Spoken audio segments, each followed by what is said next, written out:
వాడు చెప్తే ఎందుకు వింటారు? ఉంగరాలు చేతితో ముడితే వింటారు. ప్రపంచమే అలా ఆగిపోయింది. నేను అనేది ఏంటంటే, పాలన వేరు, సుపరిపాలన వేరు. ఈ రాష్ట్రానికి సుపరిపాలన కావాలి. మీకు ఇంకొక మాట కూడా చెప్తా. మొన్న ఒక ఆయన అన్నాడు, బాలకోటయ్య గారు, ఆంధ్రప్రదేశ్లో భూముల ధరలు విపరీతంగా పెరిగిపోయినాయి, చాలా ఎదిగిపోయినాయి, పొట్టల్లోకి పోయినాయి అని. భూములకు ధరలు వస్తే రాష్ట్రం అభివృద్ధి చెందుతుందా? అభివృద్ధి చెందినట్ల.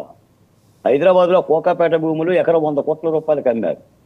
అంటే హైదరాబాద్ మొత్తం అందరూ 100 కోట్లతో కొంటారని అర్థమా? భాగ్యనగర్లో బతికే పేదవారందరూ కూడా భూములు కొంటారని. భూములు ఎవరు కొంటారు? ఎందుకు కొంటారు? ఎలా కొంటారు? కొన్ని ఏం చేస్తారు? అదొక వ్యాపార ప్రవృత్తి. కాబట్టి ప్రొఫెసర్ శేషయ్య గారిలో ఒక పెద్ద ఆయన ఉన్నాడండి.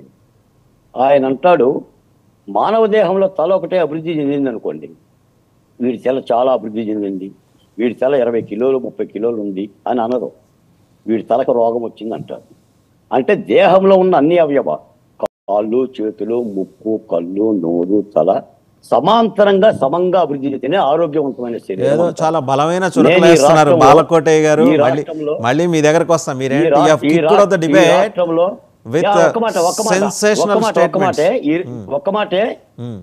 ఒక్క మాటే ఈ రాష్ట్రంలో సుపరిపాలన జరగాలి అని అనుకుంటున్నాం. సామాజిక కులాలకి సమన్యాయం జరగాలి అని అనుకుంటున్నాం.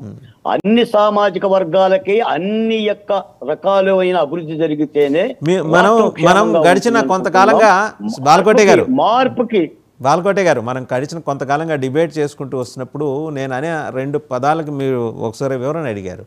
విస్మృత విసర్జిత సామాజిక వర్గాలు ఏంటని. ఇప్పుడు మీకు అనుభవంలోకి వచ్చి ఉంటుంది నేను అన్న మాట ఏంటనేది. మళ్ళీ మీ దగ్గరకు వస్తాను. ఒకసారి శ్రీనివాస్ చౌదరి గారి దగ్గరికి వెళ్దాం. శ్రీనివాస్ చౌదరి గారు, సో ఒక పక్క విజయసాయిరెడ్డి గారు ఏమో చాలా ఇబ్బందికరమైన వివాదంలో కూరుకుపోయారు. I do not want to utter all those things. దేవాదాయ శాఖ కమిషనర్ ఎలాగూ ఆమెను సస్పెండ్ చేశారు, కారణమైన ఆమె భర్త కంప్లైంట్ చేయటం. మరోపక్క మీ నాయకుడు అంటే పరిణితి చెందిన నాయకుడిగా ఆయన ట్రాన్స్ఫార్మ్ అవుతున్నారని ఇండికేషన్. కాళ్ళకు దండం పెట్టే సంస్కృతి ఏంటి? మీ పార్టీ పుట్టుకే వ్యక్తి పూజతో పుట్టింది. ఎన్టీఆర్ కాళ్ళ మీద పడి దండాలు పెట్టేసి నాయకులు అయిపోయారు ఇవాళ చాలా సీనియర్ పొజిషన్స్. ఇవాళ దానికి ఆయన స్వస్తి చెప్దాం అనుకుంటున్నారు. ఈ వాంట్స్ టు జనరేట్ ఒక న్యూ థాట్ ప్రాసెస్. సో మీ పార్టీలో సంస్కరణ మీ పార్టీలోనూ మీ పార్టీతోనూ మొదలెట్టాలనేది మీ నాయకుడి అభిలాష. అది నెరవేరాలని బాలకోటయ్య గారు లాంటి వాళ్ళ ఆకాంక్ష. ఆఫ్కోర్స్ వెనకాల బెంచ్లో మేము కూడా ఉంటాం. దాంట్లో మీరేమంటారు? మహిదాన్ గారు, మొదట మీకు 99 టీవీ ప్రేక్షకులకి, అమరావతి నేత కోటయ్య గారికి, అలాగే జనసేన నేత మహేష్ గారికి, బీజేపీ నేత లక్ష్మీనారాయణ గారికి, మా వైసీపీ నేత రేగడ లక్ష్మీనారాయణ గారికి కూడా నా నమస్కారాలు. Happy Sunday. రాష్ట్రంలో పరిణామాత్మకమైన మార్పులు, గుణాత్మకమైన మార్పులు దారితీస్తాయనేది సైన్స్ చదువు. వాస్తవంగా మీరు అన్నట్టు భారతదేశంలో రాజకీయ పార్టీలు ఇండిపెండెన్స్ తర్వాత చాలా రాజకీయాలు, గాంధీ గారి నుంచి ఇప్పుడు వరకు రామారావు వరకు, ఇప్పుడు బాబు గారి వరకు చాలా దేశ రాజకీయాలు విచిత్ర పరిస్థితులకు అనుగుణంగా పరిణామాలు వచ్చాయి. అయితే అప్పటి నుంచి ఇప్పటి వరకు పాద నమస్కారమే మారల.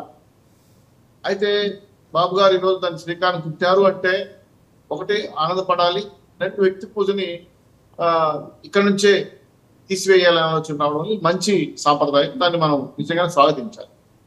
అయితే రాజకీయ నాయకులకి కాళ్ళదండాలు, సూట్ కేసులు మోయడాలు, పక్కల పడవడాలు అనేది అలవాటు అయిపోయింది భారత రాజకీయం. ఒక రకంగా చెప్పాలంటే 30 రోజుల్లో మార్పు రాలేదా? బాలకోటయ్య గారికి ఎమ్మెల్సీ ఎందుకే లేదు? శ్రీనివాస్ చౌదరి గారు పార్టీకి అనుగుణంగా కష్టపడి 20 ఏళ్ళుగా మీడియాలో యుద్ధం చేస్తారు, ఆయన పదవి రాలేదా? మహేష్ గారికి ఇంకా మంత్రి పదవి ఇవ్వలేదా? లక్ష్మీనారాయణ గారికి ఎమ్మెల్సీ ఇవ్వలేదా? ఇట్లా మాడుకుంటా పోతే వాస్తవకు దగ్గరగా ఉన్నామా లేదా అంటే, మనం మీరు అన్నట్టు మళ్ళీ ఎన్నికెళ్ళాలి. పాద నమస్కారాలు, సుట్కేసాలు మేడాలు అవన్నీ చేసేవాడు కొంతమంది ఉన్నారు.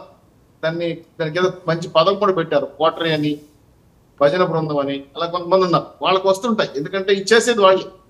ఆహా మహేష్, ఓహో లక్ష్మీనారాయణ, ఓహో బాలకోటయ్య అని భజన బృందాలు పెద్ద ఉన్నాయి, అవి చేస్తారు వాస్తవం. కాకపోతే ఇప్పుడు బాబు గారు ఇచ్చిన మంచి సంస్కృతిని స్వాగతిద్దాం. కాళ్ళ నమస్కారాలు పెట్టు, నా చుట్టూ తిరిగితే పదవులు రావయ్యా, ప్రజల కోసం పనిచేయండి, అమ్మా నాన్నకు గౌరవప్రదమైన స్థానం, నిజంగానే వాళ్ళకి పాద నమస్కారాలు చేయండి.